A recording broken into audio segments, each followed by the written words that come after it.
والسلام على رسوله الكريم وعلى آله وأصحابه أجمعين. أعوذ بالله من الشيطان الرجيم. بسم الله الرحمن الرحيم. يا أيها الذين آمنوا كتب عليكم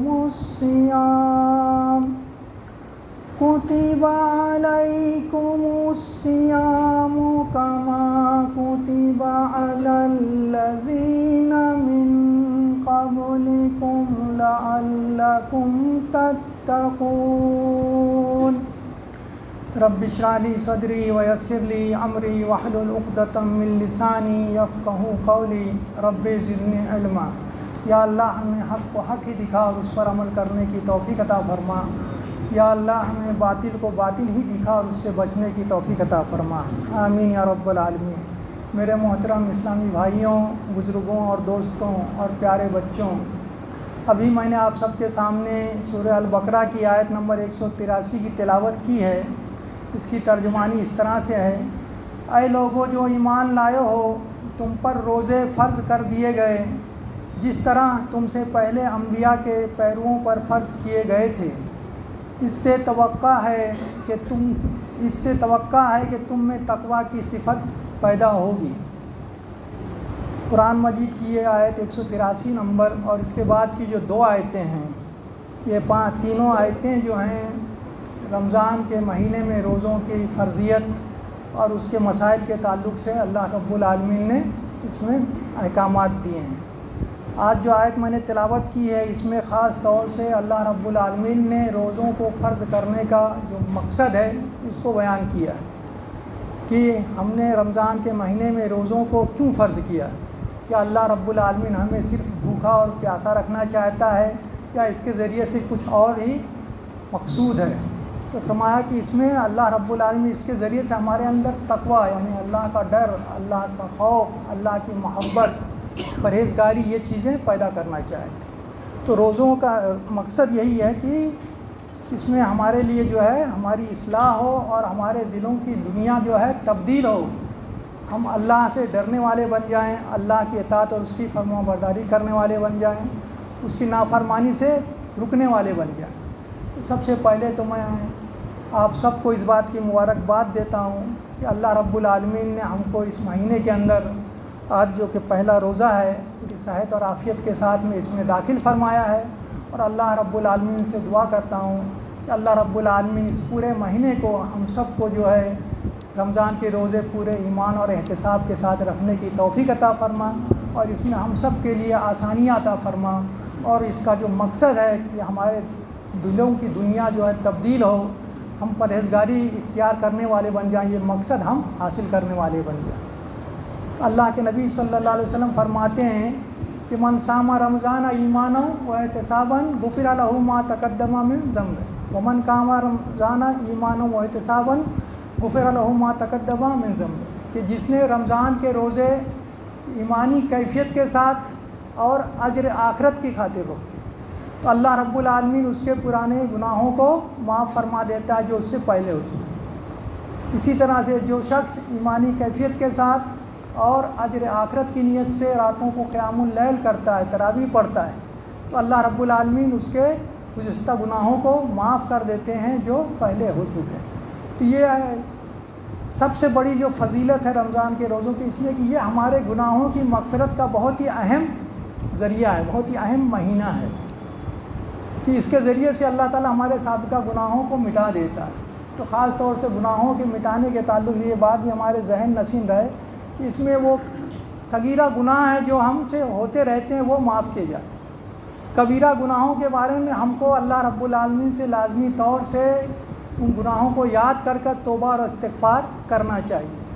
اور اگر ہمیں وہ گناہ یاد نہیں ہیں تو ہمیں خاص طور سے ایسی دعائیں کرنی چاہیے کہ یا اللہ رب العالمین مجھ سے اس سے پہلے جتنے بھی کبیرہ یا صغیرہ گناہ ہوئے ہیں، جاننے میں ہوئے ہیں یا انجانے میں ہوئے ہیں، تو ان سب کو معاف فرما دے، تو ہی معاف کرنے والا ہے، تو ہی بخشنے کا۔ تو اس طرح سے اللہ رب العالمین سے ہمیں اپنا توبہ اور استغفار کرتے رہنا چاہیے اور اپنے گناہوں کی معافی مانگنا۔ یہ جو حدیث میں نے آپ کے سامنے پڑھی ہے، اس میں سب سے بڑی اہم چیز یہ ہے کہ رمضان جیسا مقدس مہینہ اور اس کے اندر روزے کی جو فرضیت ہے، یہ ہمارا اسلام کا جو ایک بنیادی رکن ہے، یہ اسی مہینے کے اندر مکمل ہوتا ہے۔ رمضان کے روزے جو ہیں فرض ہیں ہمارے لیے، باقی مہینوں میں ہم کیا ہے نفلی روزے رکھ سکتے ہیں۔ تو اسلام کے جو ستون ہیں، پلرس ہیں، اس میں ایک کیا ہے روزہ ہے، تو یہ اسی مہینے کے اندر مکمل ہوتا ہے، ہمارا ایمان اس کے اندر مکمل ہے۔ تو دوسرا یہ ہے کہ نیکی کتنی بھی اونچی ہو، کتنی بھی اچھی درجے کی نیکی ہو، کتنی بھی خوبصورت نیکی ہو، اس کی بنیاد میں جڑ میں کیا ہونا چاہیے کہ ایمان ہونا چاہیے، للہیت ہونا چاہیے، کہ وہ عمل ہمارا صرف اور صرف کس کے لیے ہونا چاہیے، اللہ رب العالمین کے لیے ہونا چاہیے، تبھی جا کر وہ ہمیں فائدہ دے گا، وہی اللہ رب العالمین کی بارگاہ میں قبول ہونے والا ہے۔ تو سب سے پہلے جو ہمیں اپنے ایمان کی فکر کرنی چاہیے کہ ہم اپنے ایمان کو ٹٹولیں کہ ہمارا ایمان اللہ پر مضبوط ہے، اللہ پر ہمارا ایمان ویسا ہی ہے جیسا ہونا چاہیے کہ نہیں ہے۔ تو اس چیز کی جو ہم کو فکر ہونی چاہیے۔ آج ہم ماشاءاللہ مسلمان گھروں میں پیدا ہوئے ہیں، ہمارا نام بھی مسلمانوں جیسا ہے، کام بھی ہم بہت سارے مسلمانوں جیسے کرتے ہیں اسلام، لیکن بہت سارے معاملات ایسے کرتے ہیں، کام ایسے کرتے ہیں جو ہمارے ایمان کے خلاف ہوتا ہے، ہمارے ایمان کے منافی ہوتا ہے۔ تو لہٰذا ہمیں اپنے ایمان کی سلامتی کی فکر کرنی چاہیے۔ شیطان اس بات سے ہم کو غافل کر دیا، ہم تو سوچتے کہ نہیں، ہم تو کیا ہے خاندانی مسلمان ہیں۔ تو ہمیں جو ہے یہ ایمان بڑی قیمتی چیز ہے اور اس کی بڑی فکر کرنی چاہیے، بڑی اہمیت ہے اس کی۔ اسی کی بنیاد پر انسان کے سارے ایمان کے اعمال کے دار و مدار کی جو ہے قبولیت کی بنیاد ہے۔ جب ہمارے ایمان صحیح ہوگا تبھی جا کے ہمارے اعمال جو ہیں اللہ رب العالمین کے بارگاہ میں قبول ہوں گے۔ تو یہ ہمارے ایمان کے بارے میں ہمیں یہ فکر کرنا چاہیے کہ جو بنیادی عقیدہ ہے کہ ہم اپنے اللہ کو رب العالمین کو اپنا خالق، اپنا مالک، اپنا حاجت رواں، اپنا مشکل کشاں، اپنا مددگار، اپنا حکمراں یہ سوچتے ہیں، تسلیم کرتے ہیں کہ نہیں، یا یہ اختیار ہم کسی اور کو دیتے ہیں۔ یہ ایک بنیادی چیز ہے جس کو ہم سوچنا چاہیے۔ بار بار قرآن مجید میں کہا ہے اللہ رب العالمین نے کہ میں ہی تمہارا وکیل ہوں، میں ہی تمہارا کارساز ہوں، میں ہی تمہاری تمام ضرورتوں کو اور حاجتوں کو پورا کرنے والا ہوں۔ میرے ساتھ میں نے کسی کو شریک نہیں کیا، وحدہ لا شریک ہے اللہ رب العالمین، ملک کا مالک وہ ہے، اس کے علاوہ کوئی شریک نہیں۔ تو لہٰذا ہمیں اپنے دلوں کی اصلاح کی فکر کرنی چاہیے۔ ایمان کہاں ہے؟ ہمارے دل کے اندر ہے نا۔ اللہ کے نبی صلی اللہ علیہ وسلم فرماتے ہیں کہ خبردار انسان کے جسم میں ایک گوشت کا ٹکڑا ہے، لوتھڑا ہے، کہ اگر وہ صحیح ہو جائے تو اس کا سارا جسم صحیح ہو جاتا ہے، اور وہ بگڑ جائے تو اس کا سارا جسم بگڑ جاتا ہے۔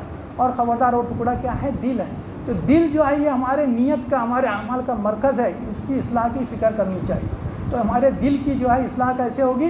جب ہم قرآن سے اپنے تعلق کو مضبوط کریں گے۔ ہمارے دلوں کی اصلاح کے لیے، دلوں کی بیماری جو روگ ہے اس کو دور کرنے کے لیے اللہ رب العالمین نے اس قرآن کو نازل کیا، اور یہ رمضان جو ہے اور قرآن یہ دونوں کا بہت اہم تعلق ہے۔ اسی مہینے کے اندر اللہ رب العالمین نے قرآن مجید کو نازل فرمایا ہے روزوں، اسی لیے روزوں کو فرض کیا۔ رمضان کے مہینے میں ہمارے لیے دو بڑی عظیم نعمتیں اللہ تعالیٰ نے عطا فرمائی ہیں۔ ایک تو نبی کریم صلی اللہ علیہ وسلم کو رحمت للعالمین بنا کر آپ کو نبی مبعوث کیا گیا، اس کے پہلے آپ نبی نہیں تھے، ہے نا۔ رمضان کا مہینہ ہی ہے وہ جس میں آپ کو نبوت عطا کی گئی۔ اور دوسرا ہے کہ قرآن مجید کے نزول کا سلسلہ اللہ رب العالمین نے اب شروع کیا، اور یہ دو عظیم نعمتیں جو ہے ہمیں حاصل ہوئی ہیں۔ تو لہٰذا اس قرآن کو جو ہے ہم صحیح پڑھیں گے تو یہ ہمارے دلوں کی اصلاح ہے۔ اللہ تعالیٰ تمام انسانوں کو پہلے مخاطب کر کے فرماتے ہیں کہ یا ایھا الناس قد جاءتکم موعظۃ من ربکم وشفاء لما فی الصدور وہدی ورحمۃ للمؤمنین، کہ پہلے تو تمام انسانوں کو مخاطب کیا گیا، لوگوں خوش ہو جاؤ کہ تمہارے رب کے پاس سے تمہارے لیے واضح نصیحت آ گئی جس میں تمہارے دلوں کی بیماریوں کا، دلوں کا روگ کا کیا ہے علاج، شفاء لما فی الصدور، دلوں کی بیماری کیا ہے کہ بدعقیدگی، شرک، کفر، گھمنڈ، تکبر، بڑائی، انا پسندی، یہ ساری چیزیں کیا ہمارے دلوں کی برائی ہے۔ اس کا علاج یہ قرآن ہمیں بتاتا ہے کہ تمہارا عقیدہ کیسا ہونا چاہیے، تمہارے معاملات کیسے ہونے چاہیے، تمہارا اخلاق کیسا ہونا چاہیے، تم پر لوگوں کے کیا حقوق ہیں وہ کس طرح سے تمہیں ادا کرنا چاہیے قرآن ہمیں بتاتا ہے. تو یہ ہمارے دلوں کی اصلاح کرنے والا. اور وہ ہدی و رحمت للمؤمنین کہ جو لوگ اس پر ایمان لائے ان کے لیے تو کیا اس میں ہدایت اور رحمتیں اللہ رب العالمین و رحمت ہدایت ہے اور رحمت ہے یہ اللہ کی بڑی. تو لہٰذا ہمیں اس قرآن کی قدر کرنی چاہیے اور اس قرآن کو جو ہے ہمیں سمجھ کر پڑھنا چاہیے. اس کے ذریعے سے پھر کیا ہوگا, ہمارا تعلق ہمارے رب سے مضبوط ہوگا. قرآن جو ہے ہمارا تعلق اللہ رب العالمین سے مضبوط کرے گا. تو یہ کیسے ہوگا کہ جب ہم اس قرآن کو سمجھ کر پڑھیں گے, قرآن کو ہم سمجھ کر پڑھیں گے. قرآن کو اگر ہم ایسے ہی پڑھتے رہیں گے تو اس کے ذریعے سے نہ ہم ہدایت حاصل کر سکتے ہیں, نہ رہنمائی حاصل کر سکتے ہیں, نہ ہمارے عقیدوں کی اور نہ ہمارے معاملات کی اصلاح ہوگی. اسی لیے ہم دیکھتے ہیں کہ زندگی بھر ہم قرآن پڑھتے رہتے ہیں لیکن قرآن ہم سے کیا مطالبہ کرتا ہے اس کے بارے میں ہم کو علم نہیں ہوتا.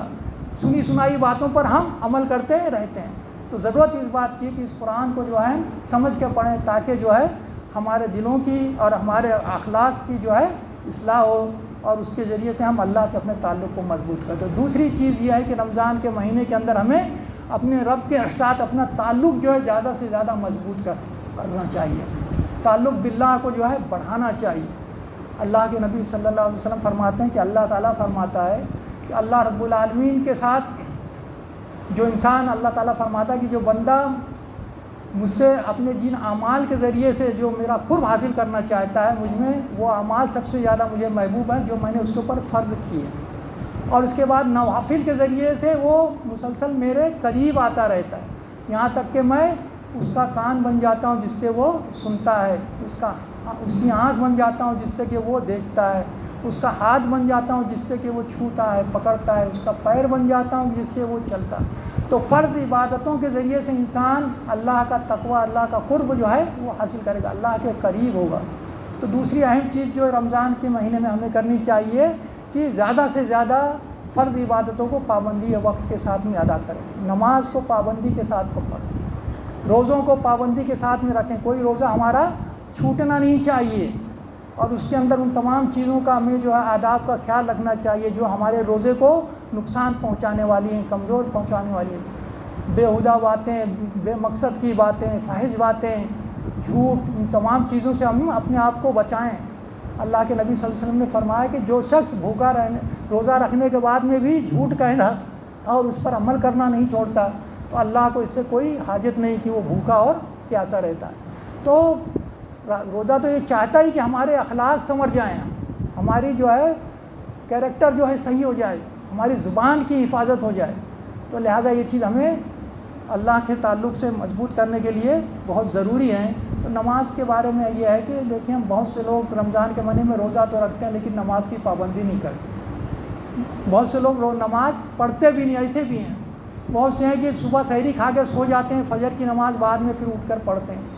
تو یہ ساری چیزیں جو ہیں صحیح نہیں ہے, بلکہ نماز کو جو ہے با جماعت ادا کرنا چاہیے. یہ اللہ سے قرب حاصل کرنے کا سب سے بڑا ذریعہ ہے. نماز سب سے پہلے فرض ہے, روزہ اس کے بعد میں آتا ہے. پہلے نماز ہے, پھر زکوٰۃ ہے, پھر روزے کا نمبر آتا ہے. تو اس مہینے میں ہمیں کوشش کرنی چاہیے کہ ہم نماز کی صحیح طریقے سے پابندی کریں اور اس کے ذریعے بعد بھی یہ عادت ہمارے زندگی کے اندر ہمیشہ برقرار رہنی چاہیے. ہمیشہ جو ہے ہم نماز پڑھنے والے بن جائیں. تو یہاں سے جو ہمارا یہ تعلق بڑھنا چاہیے. قرآن کے تعلق سے ہے کہ ہم نے ابھی تک قرآن کتنا بھی پڑھا, سمجھ کر نہیں پڑھا. اب کوشش کریں کہ ہم اس مہینے سے قرآن کو سمجھ کر پڑھنے کی کوشش کریں. اگر اس مہینے میں پورا قرآن سمجھ کر نہیں پڑھ سکتے تو تھوڑا تھوڑا جتنا بھی پڑھتے ہیں پڑھنا شروع کریں. اس کے بعد رمضان کے بعد میں بھی یہ ہیبٹ ہمارے زندگی کے اندر رہنی چاہیے, عادت ہماری زندگی میں رہنی چاہیے کہ تاکہ اس کے ذریعے سے ہم قرآن کی تعلیمات کو صحیح طریقے سے سمجھ سکیں. اور تیسری چیز جو ہے رمضان کے مہینے میں کہ جس کا مقصد اللہ تعالیٰ نے فرمایا ہے کہ لعلکم تتقون, کہ تمہارے اندر پرہیزگاری آ جائے. تو زیادہ سے زیادہ ہمارے اندر تقویٰ آنا چاہیے, اللہ کی اطاعت اور اس کی فرما برداری کرنا چاہیے اور اللہ کی نافرمانی کے کاموں سے بچنے کی پوری کوشش کرنا چاہیے. اس مہینے کے اندر اللہ تعالیٰ نے نیکی کرنا لوگوں کے لیے آسان کر دیا ہے, برائی کرنا مشکل کر دیا ہے. جسے مشہور حدیث سنتے ہیں نا کہ اللہ تعالیٰ اس مہینے میں شرکس قسم کے جن و شیاطین کو قید کر دیتے ہیں اور جنت کا دروازہ کھول دیا جاتا ہے, جہنم کا دروازہ بند کر دیا جاتا ہے. ایک پکارنے والا پکارتا ہے کہ اے نیکیوں کے کرنے والے آگے بڑھ، اے برائیوں کے کرنے والے رک جا پیچھے۔ تو اس میں ایک اللہ تعالیٰ ماحول بنا دیتا ہے کہ لوگ جو دیکھتے ہیں، ہم ماشاء اللہ کی جیسے کل چاند کا نظر آیا تو ہماری مسجدیں کیسی آباد ہو گئی ہیں نا۔ مسجدوں میں کل تو میں نے تراویح کے وقت ایسا دیکھا کہ جیسا کہ جمعہ کی نماز کے وقت مسجد کے اندر سے نماز ختم ہونے کے بعد لوگ نکلتے ہیں، ایسی ایک دم زبردست بھیڑ جو ہے مسجدوں سے نکلتی ہوئی نظر آئی تراویح کے بعد۔ تو ماشاءاللہ بڑا یہ خوش آئین ماحول ہوتا ہے، لیکن یہ چیز ہماری زندگی میں ہمیشہ ہونا چاہیے۔ اللہ تعالیٰ نے یہ مہینہ ہمارے لیے کیا کیا ہے؟ یہ ہمارے لیے ٹریننگ پیریڈ ہے۔ یہ مہینہ جو ہے 11 مہینے کے بعد ایک بار آتا ہے۔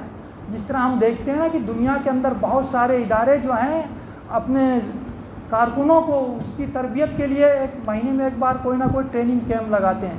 خاص طور سے فوجی لوگ جو ہیں، فوجی جنگ نہیں ہوتی، امن کے حالت میں ہوتے ہیں، لیکن سال میں ایک بار ان کے لیے کیا ہوتا ہے؟ ٹریننگ کیمپ لگتا ہے۔ اس کے اندر جنگی مشقیں کرائی جاتی ہیں، ایکسرسائز کرائی جاتی ہیں، تاکہ وہ اس کے لیے ہمیشہ تیار ہو۔ یہ مہینہ جو ہے ہمارے لیے رمضان، اللہ تعالیٰ نے مومنوں کے لیے ایک ٹریننگ پیریڈ ہے ہمارے لیے 30 دن کا، کہ اس میں ہماری مسلسل ٹریننگ کی جاتی ہے کہ تاکہ اس کے بعد اس کے اثرات ہمارے زندگی میں 11 مہینے جو ہیں وہ باقی رہیں، اور پھر آئندہ پھر جب اس کے بعد ہمارے اندر سستی کاہلی آتی ہے تو اللہ رب العالمین پھر رمضان کو لے کر آتے ہیں، اس کے ذریعے سے پھر ہماری جو ہے ٹریننگ کی جاتی ہے۔ تو لہذا اس میں اپنے آپ کو ٹرین کرنے کی اور پورا تیار کرنے کی ہمیں کوشش کریں کہ زیادہ سے زیادہ ہمارے اندر تقوی ہے۔ اور تقوی کا معاملہ یہ کہ ہر انسان کی زندگی میں تقوی تو آتا ہے اس مہینے کا، لیکن کچھ لوگ روزے کی حالت میں پوری تقوی اور پرہیزگاری دکھاتے ہیں۔ جب تک صبح سے شام تک روزہ ہے بڑے ادب و احترام سے رہیں گے، تقوی کے ساتھ رہیں گے، نافرمانی کے کاموں سے بچیں گے، لیکن جیسے ہی وہ جو افطاری ہو جاتی ہے تو اس کے بعد میں اپنے آپ کو ساری پابندیوں سے وہ آزاد سمجھتے ہیں۔ اب رات کیا ہے؟ ہماری مرضی کے مطابق گزرے گی۔ کچھ لوگ اس پورے مہینے کے اندر تقوی و پرہیزگاری دکھاتے ہیں، پورا مہینہ بڑے ادب و احترام سے گزارتے ہیں، نمازیں پڑھتے ہیں، روزہ رکھتے ہیں، سب کچھ کرتے ہیں، لیکن جیسے ہی رمضان ختم ہوتا ہے، عید کے دن ہی ایسا پروگرام بناتے ہیں کہ جیسے کیا ہے کہ پورے مہینے کی جو ہے تقوی اور پرہیزگاری اتار کے اسی دن ہی رکھ دیتے ہیں۔ ایسا لگتا تھا کہ جیسے کہیں قید تھے اب آزاد ہو گئے، جیسے شیطان کو آزاد ہو جاتا ہے نا عید کے دن، اللہ تعالیٰ کا رمضان میں شیطانوں کو قید کر دیا جاتا ہے، اب وہ آزاد ہو گیا تو ہم سوچتے ہیں ہم بھی ہر طرح سے آزاد ہو۔ تو یہ تقوی اور پرہیزگاری اللہ کو مطلوب نہیں ہے، کہ اللہ رب العالمین تو فرماتے ہیں وَلَا تَمُوتُنَّ إِلَّا وَأَنْتُمْ مُسْلِمُونَ، کہ تمہیں موت نہ آئے مگر اس حال میں کہ تم اللہ کی اطاعت کرنے والے ہو، مسلم ہو، اللہ کی نافرمانی سے بچنے والے ہو۔ تو کوشش کریں کہ ہمارے دلوں کی دنیا بدلے۔ یہ دنیا جو ہے فانی ہے، آخرت باقی رہنے والی ہے، اس کے بارے میں ہر ایک کو یقین ہے کہ اسے موت آنے والی ہے، اور کس کی موت کب آنے والی ہے کوئی نہیں جانتا۔ موت کا وقت اللہ ہی رب العالمین جانتے ہیں۔ بہت سے لوگ بستروں پہ مرنے کے لیے پریشان رہتے ہیں، 10 سال 5 سال بستر پر ہوتے ہیں، انہیں موت نہیں آتی، اور ان کی خدمت کرنے والے نوجوان لوگ ان کی آنکھوں کے سامنے سے اس دنیا سے چلے جاتے ہیں۔ کسی کی جوانی میں موت آتی ہے، کسی ادھیڑ عمر میں آتی ہے، اور کسی کو بہت ہی بڑھاپے میں موت آتی ہے۔ تو اس کا وقت اللہ تعالیٰ ہی جانتا ہے، کسی کو نہیں۔ تو ہمارے پاس جو ہے آخرت کی مدت جو ہے وہ لمبی مدت ہے، دنیا کی مدت 60 سال 70 سال کی ہے۔ تو اس کو غنیمت جانتے ہوئے ہم اس کی لافانمانی دنیا جو ہے آخرت کی، اس کے لیے ہم جو ہے تیاری کریں، تاکہ وہاں کی ہماری زندگی جو ہے چین اور سکون والی بن جائے۔ تو اس میں ہمیں زیادہ سے زیادہ نیکی اور پرہیزگاری اختیار کرنا چاہیے، اور نیکی اور بھلائی کی جستجو کرنا چاہیے۔ اس مہینے کے اندر اللہ رب العالمین اجر و ثواب اتنا بڑھا دیتے ہیں کہ نفل کو فرض کے برابر کر دیتے ہیں اس کا درجہ، اور فرض کو 70 فرائض کے برابر جو اجر و ثواب تک بڑھا دیتے ہیں۔ تو زیادہ سے زیادہ جو ہے نیکی اور بھلائی کے کام کرنا چاہیے، اور رات کا قیام اللیل جو ہے اس کی جو ہمیں برابر پابندی کرنے کی کوشش کرنی چاہیے۔ خاص طور سے تراویح کی نماز پڑھیں، تہجد کے وقت کم سے کم نہیں تو 2 رکعت تو پڑھنے کی عادت ڈالیں، کوشش کریں، اور اس کے بعد اس کو ہم اپنی زندگی کے اندر بھی جاری رکھیں۔ خاص طور سے میں ان بھائیوں سے مخاطب ہوں کہ جن کی عمریں اب 50 کے اوپر ہو گئی ہیں، کہ وہ تو کوشش کریں کہ تہجد کو جو ہے وہ پڑھنے کی کوشش کریں۔ اللہ رب العالمین نے کہا کہ تم جتنا پڑھ سکتے ہو کم سے کم اتنا تو پڑھنے کی کوشش کرو۔ تو ہم اگر زیادہ نہیں پڑھ سکتے تو 2 رکعت تو پڑھیں، اور یہ بہت ہی اہم وقت ہوتا ہے اللہ رب العالمین سے دعاؤں کرنے کا۔ تو قیام اللیل کا جو ہمیں عادت ڈالنا چاہیے، اور دوران روزہ اور اس مہینے کے اندر خاص طور سے ذکر اور دعا کا خاص اہتمام کریں، اللہ سے استغفار کریں۔ زبان کی حفاظت کے لیے جو سب سے بہترین ذریعہ ہے، سب سے بہترین جو ہتھیار ہے وہ کیا ہے؟ اللہ کا ذکر ہے، کہ ہم جتنا اللہ کا ذکر کریں گے اتنا ہماری زبان کی حفاظت ہوگی۔ انسان جو ہے فضول باتیں کرتا ہے، فضول باتیں کرنے کی اسے عادت لگی رہتی ہے، لیکن جب اگر وہ اللہ کا ذکر کرنے والا بنے گا تو ان تمام چیزوں سے اس کی حفاظت ہو جائے گی۔ ذکر کے کلمات بڑے مختصر ہیں، چلتے پھرتے ہم اللہ کا ذکر کر سکتے ہیں، سبحان اللہ، الحمدللہ، لا الہ الا اللہ، اللہ اکبر پڑھیں، لا حول ولا قوت الا باللہ پڑھیں، سبحان اللہ بحمدہ، سبحان اللہ العظیم پڑھیں، لا الہ الا اللہ وحدہ لا شریک لہ، لہ الملک و لہ الحمد وہو علی کل شیء قدیر پڑھیں، استغفار پڑھیں، نبی کریم صلی اللہ علیہ وسلم پر درود بھیجیں، درود ابراہیمی پڑھیں۔ ان سب کی بڑی فضیلت ہے اور بڑے اجر و ثواب ہیں۔ یہ بہت ہی ہلکے کلمے ہیں، بہت ہی آسانی سے انسان ادا کر سکتا ہے اور ہر جگہ ادا کر سکتا ہے۔ دوسرے عبادتوں کے لیے ہمارے لیے وقت مقرر ہے، اللہ کا ذکر جو ہے یہ اس کے لیے کوئی وقت مقرر نہیں ہے۔ ہم چل پھر رہے ہیں وہاں بھی اللہ کا ذکر کر سکتے ہیں، کام کر رہے ہیں وہاں بھی ذکر کر سکتے ہیں، ڈرائیونگ کر رہے ہیں وہاں بھی ذکر اللہ کا کر سکتے ہیں۔ خالی گندی اور ناپاک جگہوں پر نہیں کرنا چاہیے، ورنہ ہر مقام پر ہم اللہ رب العالمین کا ذکر کر سکتے ہیں اور اس کی بڑے فوائد ہیں، بڑا اجر و ثواب ہے۔ اور ہماری تمام عبادتوں کی جو اندر جو اجر و ثواب کی جو بنیاد ہے، جتنی بھی ہم عبادت کرتے ہیں اس میں زیادہ سے زیادہ اجر کون پائے گا؟ تو اس میں وہی جو سب سے زیادہ اجر پانے والا ہے جو اللہ کو سب سے زیادہ یاد کرنے والا ہوگا۔ تو اس میں جو ہمیں ذکر کرنا چاہیے۔ اللہ کے نبی صلی اللہ علیہ وسلم فرماتے ہیں کہ دو کلمے، چار کلمات کے بارے میں فرماتے ہیں کہ چار باتیں تم رمضان میں کثرت سے کہا کرو۔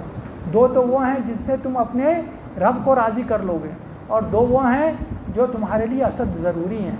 دو چیزیں جن سے رب راضی ہوتا ہے، اس کی توحید کی گواہی اور اس سے استغفار ہے، اور دو چیزیں جو ہم جس کے محتاج ہیں کہ اللہ رب العالمین سے جنت کی طلب اور جہنم سے نجات کی دعا کریں۔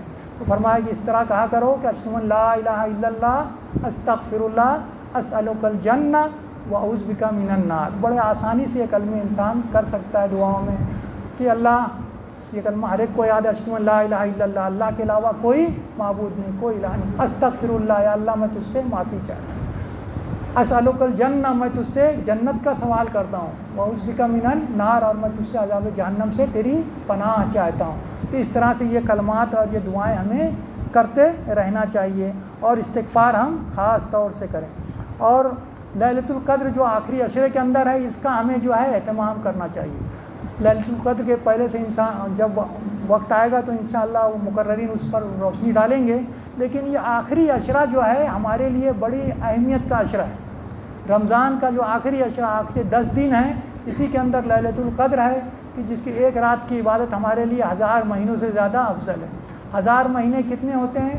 اس میں 83 سال 4 مہینے ہوتے ہیں، 1000 مہینے۔ تو اللہ تعالیٰ نے یہ نہیں کہا کہ 1000 مہینوں کے برابر ہے، بلکہ اس سے بھی بڑھ کر ہے وہ۔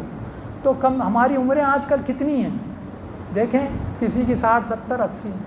ایک رات کی عبادت کرے گا انسان تو اس کی اپنی زندگی بھر کے اجر سے زیادہ جو ہے اس کو اجر حاصل ہو سکتا ہے۔ اور یہ رات جو ہے آخری عشرے کی کوئی طاق رات ہوتی ہے، چند گھنٹے ہوتے ہیں، تراویح کے بعد سے لے کے سحری تک اگر ہم دیکھیں تو 6-7 گھنٹوں کا معاملہ رہتا ہے۔ تو اس کو ہم التزام کریں۔ آخری عشرے کی اللہ کے نبی صلی اللہ علیہ وسلم کی نگاہ میں بڑی اہمیت تھی۔ آپ صلی اللہ علیہ وسلم اعتکاف کے اندر بیٹھ جاتے تھے، آپ مسجد میں اعتکاف کے لیے بیٹھ جاتے تھے، اللہ کی سے لو لگاتے تھے، جبرائیل علیہ السلام سے قرآن کا دعو کراتے تھے، اتنی اہمیت۔ مائی عائشہ فرماتی ہیں کہ آخری عشرہ جب نبی صلی اللہ علیہ وسلم پر آتا تو آپ صلی اللہ علیہ وسلم اپنی ازار کو کمر کس لیتے تھے، یعنی اپنا ایک دم ہمت جڑا لیتے تھے، اللہ کی عبادت کے لیے ایک دم تیار ہو جاتے تھے، اپنے گھر والوں کو جگڑاتے تھے۔ لیکن آج دیکھیں گے شیطان نے ہمیں کس طرح سے جو ہے گمراہ کیا ہے۔ یہ آج آخری عشرہ جو اتنا اہمیت کا عامل ہے، آج ہمارا جو ہے یہ سارا کا سارا کیا ہوتا ہے کہ بازاروں کی نظر ہو جاتی ہے۔ ہم دیکھتے ہیں کہ ہمارے گھر کے اندر ہمارے بچے یا ہم خود یہ آخری عشرے کے اندر مسلسل عید کی تیاریوں کے لیے بازاروں کے چکر لگاتے رہتے ہیں۔ ہمارے ممرا شہر کی خواتین کو آپ دیکھیں تو پورا جو ہے یہ ہمارا گلاب پارک کا ایریا اور اطراف کے جتنی دکانیں ہیں یہ سارا کا سارا خواتین سے بھرا ہوتا ہے، اور یہ آخری عشرہ پورا وہاں گزارتی ہیں، روز شاپنگ کے لیے جا رہی ہیں۔ یہ جو ہے اس طرح سے ضائع ہوتا ہے۔ یہ بڑے قیمتی لمحات ہیں۔ عید کی تیاری رمضان سے پہلے ہی کر لینی چاہیے۔ عید یہ اس لیے نہیں آئی کہ ہم اس کے اندر اپنے شان اور شوکت اور اپنی بڑائی کو جو ہے اظہار کریں، بلکہ اللہ رب العالمین نے عید تو شکرانے کے طور پر ہم کو ادا کرنے کے لیے کہا ہے کہ اس میں اللہ رب العالمین نے جو یہ قرآن کی نعمت عطا کی اور جتنا عظیم مہینہ عطا فرمایا، اس کا وہاں ہم اللہ کی کبریائی بیان کریں اور اس کا شکر ادا کریں۔ تو اس کے اندر جو ہے ہمیں زیادہ بھاگ دوڑ کرنے کی اور زیادہ کوشش کرنے کی ضرورت نہیں ہے، بلکہ ہلکی پھلکی چیزیں جو بھی عید کے تعلق سے ہوتی ہیں وہ تیاری کر کے ہمیں عبادت کے اندر اپنے آپ کو مصروف کرنا چاہیے، اپنے گھر والوں کو بھی عبادت کی طرف توجہ دلانا چاہیے۔ اور اس کے ساتھ میں افطاری اور سحری جو ہے یہ دو چیزیں اس کے اندر ہم کو یہ کرنا بھی ضروری ہے اور اس میں اعتدال بھی ضروری ہے۔ اللہ کے نبی صلی اللہ علیہ وسلم نے فرمایا کہ سحری کھایا کرو۔ بہت سے لوگ سحری نہیں کرتے ہیں، بولے رات میں 2 بجے کھایا تھا، 1 بجے کھایا تھا، وہ بھی صحیح نہیں ہے۔ سحری کے وقت کچھ نہیں کچھ تو ایک کھجور، 1 گلاس پانی پیے انسان، کہ سحری کے بارے میں آتا ہے سحری کھایا کرو، سحری میں برکت ہے۔ اور افطاری کے بارے میں آیا کہ افطاری جلدی کیا کرو، یعنی جیسے ہی افطاری کا وقت ہو جائے افطاری کر لیا کرو۔ لیکن یہ افطاری کے وقت کا جو پہلے کا وقت ہے یہ بڑا قیمتی وقت ہے ہمارے لیے، اور سحری کے پہلے کا وقت بھی بڑا قیمتی وقت ہے ہمارے لیے۔ افطاری کے پہلے کا وقت جو ہے یہ دعاؤں کی قبولیت کے لیے بڑا اہم وقت ہے، لیکن آج ہم دیکھیں کہ اس میں بھی کیا ہوتا ہے کہ ہم آخری تک جیسے اذان ہونے والی اس وقت تک افطاری کی تیاری کے اندر لگے ہوئے ہوتے ہیں۔ مسلسل جو ہمارے گھر کی خواتینیں کچن میں ہوتی ہیں، جیسے اذان ہوا تب وہیں کھڑے رہ کے کچن میں منہ میں ڈال دیتے ہیں۔ سارا کام سارا زور ہمارے لیے افطاری کا بہترین ہونا، اس کا پکوان ہونا، بہت ساری ٹائپ کے افطاری کے ڈشز ہونا، اس پر ہی ہماری توجہ ہوتی ہے۔ رمضان کا مہینہ اللہ تعالیٰ نے اس لیے نہیں لایا ہے کہ یہ ہمارے لیے کھانے پینے کا مہینہ ہو جائے۔ اگر کھانے پینے کے لیے مہینہ ہوتا تو اللہ تعالیٰ دن بھر ہم کو کھانے پینے کی ایک دم فری چھوٹ دیا ہوتا، شام دن بھر بھوکا رکھنے کے لیے نہیں کہا ہوتا۔ یہ اللہ سے اپنے گناہوں کی مغفرت، اللہ سے اپنے مسائل کے حل، اللہ رب العالمین کے سے اپنے آپ کو قریب کرنے کا مہینہ ہے۔ کھانے پینے کے اوپر اتنا زور نہ دیں، اپنی خواتین کو کم سے کم افطاری سے 10-15 منٹ پہلے، 20 منٹ پہلے سب کہتے ہیں فارغ ہو جائیں۔ جو چیزیں اللہ تعالیٰ نے تیار کرا دی ہیں بس اس پہ ہی قناعت کریں، زیادہ کوشش نہ کریں۔ سب کو، بچوں کو، بیوی کو، اپنے آپ کو لے کر دسترخوان پر بیٹھیں افطاری کے وقت اور اللہ رب العالمین سے دعا کریں۔ ذرا تصور تو کریں ہمارے نبی کے گھر میں افطاری کے لیے کیا ہوا کرتا تھا۔ روایتوں میں آتا ہے کہ کبھی تو اللہ کے نبی کے گھر میں کھجور بھی نہیں ہوتا تھا افطاری کے لیے، پانی کے اوپر افطاری کرتے۔ کھجور سے ہم کو افطاری کرنے کے لیے کھجور سے کہا گیا ہے، لیکن کبھی کبھی کھجور بھی میسر نہیں ہوتے تھے۔ تو کھجور اور افطاری اور اس کے علاوہ چند چیزیں ہمارے پاس ہو جائیں تو یہ ہمارے لیے کافی ہیں انسان کی صحت اور قوت کے لیے۔ تو اس کے لیے ہمیں کوشش کرنا چاہیے کہ ہم زیادہ وقت اس میں نہ برباد کریں، اپنا بھی اور نہ ہی اپنے بیوی بچوں کا۔ مرد حضرات کا حال یہ ہوتا ہے کہ عصر کی نماز پڑھے تو بازار کے چکر لگاتے رہتے ہیں کہ افطاری کا سامان گھر پر لے کے جانا، اور خواتین کچن میں جٹی ہوئی ہوتی ہیں۔ تو ان چیزوں سے جو ہے اپنے آپ کو بچائیں اور یہ وقت جو ہے دعا کے اندر گزاریں۔ ہمارے بہت سارے مسائل ہیں، ہمارے گناہ ہیں، ہمارے والدین وہ اس دنیا سے جا چکے ہیں تو ان کے لیے مغفرت کی دعائیں، جی رہے ہیں تو ان کے لیے رحمت کی دعائیں۔ آج امت کے اوپر کتنا پرابلم سے ہم دیکھتے ہیں، اس ملک کے اندر بھی ہمارے کیسے سخت حالات ہیں اور اس ملک کے باہر بھی دنیا میں مسلمانوں کے لیے کیسے سخت حالات ہیں۔ ان کے لیے دعائیں کریں، ان کے لیے اللہ رب العالمین سے استغفار کریں، اپنے لیے استغفار کریں، اپنی آخرت کے بارے میں اللہ سے دعا کریں، اپنی نسل کے لیے، اللہ اپنے بچوں کے لیے کہ اللہ تعالیٰ ان کی زندگیوں کو تقوی اور پرہیزگاری والی بنائے، ان کو جو ہے برے شر سے بچائے، ان کے ایمان اور اسلام میں اور ہمارے ایمان اسلام میں مضبوطی عطا فرمائے۔ یہ ساری چیزیں دعائیں کرنا چاہیے۔ تو یہ سحری کے پہلے بھی کر سکتے ہیں جو بہت ہی قیمتی وقت ہے، جس کے بارے میں تو آتا ہے تہجد کا وقت کہ سال کے 12 مہینے ہمارے لیے ہے، اور یہ افطاری کا وقت جب بھی ہم روزہ رکھتے ہیں اور خاص طور سے رمضان کے وقت افطاری سے پہلے یہ وقت قیمتی ہے، تو اس کا جو ہمیں ضائع ہونے سے اس کو بچانا چاہیے۔ اور دوسری چیز کے بعد جو ہے اہم کہ اس میں مال خرچ کرنا، کہ میں نے پہلے ہی کہا کہ نفل جو ہے وہ فرض کے برابر ہے، جتنا زیادہ آپ خرچ کریں گے اتنا زیادہ آپ کو اجر و ثواب ملے گا۔ تو اس مہینے کے اندر بہت سے لوگ صدقہ خیرات کے ساتھ ساتھ اپنی زکوٰۃ بھی ادا کرتے ہیں، تو اس کو بھی پورا نصاب کے ساتھ میں زکوٰۃ ادا کرنی چاہیے، برابر حساب کتاب کر کے، بلکہ اس سے زیادہ ہی دینے کی کوشش کرنا چاہیے۔ اور اس کے بعد ہمدردی کے ذریعے سے لوگوں سے اپنے تعلق کو بڑھائیں۔ یہ شہر مواسات بھی کہلاتا ہے، ہمدردی کا مہینہ، کہ اس مہینے کے اندر اللہ رب العالمین اس امت کے ان لوگوں کے لیے جو کھاتے پیتے لوگ ہیں، صاحب ثروت لوگ ہیں، ہے نا، صاحب حیثیت لوگ ہیں، ان کو بھی بھوک اور پیاس کی کیا تکلیف ہوتی ہے یہ محسوس کراتا ہے نا، کہ بھوک اور پیاس کیا چیز ہوتی ہے۔ تو جن کو اللہ تعالیٰ نے ہمیشہ کے لیے جو ہے ان چیزوں سے یعنی یہ نعمتیں نہیں دی ہیں کہ وہ 2 وقت کا جو ہے پیٹ بھر کے صحیح طریقے سے کھانا کھا سکتے ہیں، تو ان کی بھوک اور پیاس کو یہ محسوس کریں اور ان کے لیے جو ہے ان کے ساتھ ہمدردی کا معاملہ کریں اور اس کے ذریعے سے اپنے آپ کو جہنم کی آگ سے بچائیں۔ یہ صدقات اور خیرات کیا ہیں؟ ہمارے جہنم کی آگ کو بجھانے والی ہوتی ہیں انسان کو۔ اتقوا النار ولو بشق تمرہ، کہ نبی صلی اللہ علیہ وسلم نے فرمایا کہ اپنے آپ کو جہنم کی آگ سے بچاؤ چاہے کھجور کا ایک حصہ ہی دے کر صحیح۔ اور تیسری چیز، آخری چیز جو بات کر رہا ہوں کہ اس میں کہ قرآن کی تعلیمات پر ہم خود بھی عمل کریں اور قرآن کی دعوت لوگوں تک پہنچانے کی کوشش کریں، اپنے عمل کے ذریعے سے بھی اور اپنے قول کے ذریعے سے، اپنے اخلاق کے ذریعے سے قرآن کی دعوت لوگوں تک پہنچائیں گے۔ اور اگر ہم اس طرح سے رمضان کے روزوں کو گزاریں گے تو رمضان کے یہ روزے اور قرآن مجید قیامت کے دن اللہ رب العالمین کی بارگاہ میں ہماری شفاعت کریں گے۔ روزہ کہے گا یا اللہ میں اس نے میرے خاطر صبح سے شام تک بھوکا اور پیاسا رہا اور دوسرے بھی شہوت کے کاموں سے رکا رہا، تو لہذا اس کے حق میں میری شفاعت قبول فرما اور اللہ رب العالمین قبول فرمائے۔ قرآن کہے گا کہ یہ راتوں کو کھڑے رہ کر میری تلاوت کیا کرتا تھا، تو اے اللہ تو اس کے حق میں میری شفاعت قبول فرما۔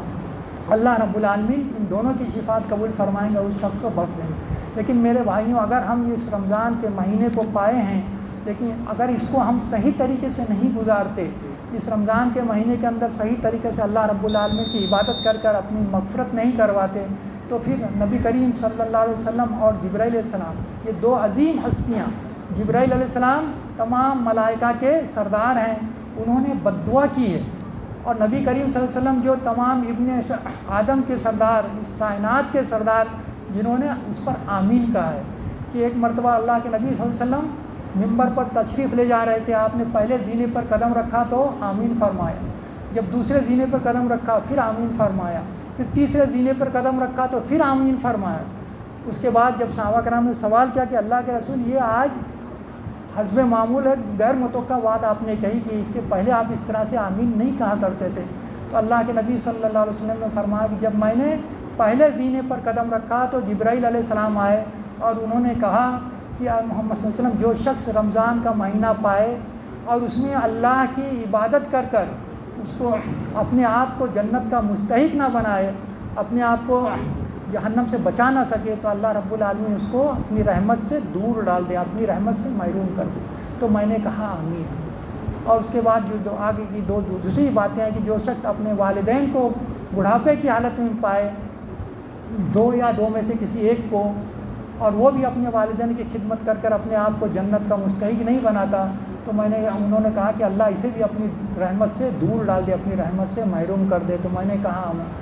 اور جب میں نے تیسرے زینے پر قدم رکھا تو جبرائیل علیہ السلام نے کہا کہ اے محمد صلی اللہ علیہ وسلم جس شخص کے سامنے آپ کا نام آئے اور وہ آپ پر درود نہ بھیجے تو اسے بھی اللہ اپنی رحمت سے دور ڈال دے، تو میں نے کہا آمین۔ تو اس میں پہلی بات یہ ہے کہ یہ مقدس مہینہ جسے ہم نے پایا ہے، اس کے اندر اگر ہم اپنی مغفرت نہیں کراتے تو پھر یہ ہمارے لیے جو ہے جبرائیل علیہ السلام کی بد دعا اور نبی کریم صلی اللہ علیہ وسلم کا اس پر آمین کہنا یہ کتنا ہمارے خلاف جا سکتا ہے، اس کے بارے میں ہمیں خود غور کرنا چاہیے۔ تو ان تمام چیزوں کا خیال رکھتے ہوئے اس پورے مہینے کو ہم جو ہے ایمان اور احتساب کے ساتھ گزارنا چاہیے۔ اللہ تعالیٰ سے دعا ہے کہ اللہ تعالیٰ ہمارے لیے اس میں آسانیاں عطا فرمائے اور یہ رمضان کے روزے جو ہے رکھنا ہم سب کے لیے آسان کر دے، اور اس کے جو روزے کے آداب ہے اس کا ہمیں پورا احترام کرنے کی توفیق عطا فرما۔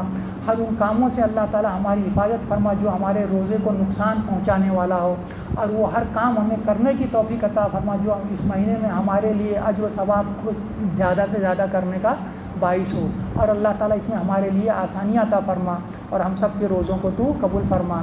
سبحان ربک رب العزت عما یصفون وسلام علی المرسلین والحمد للہ رب العالمین۔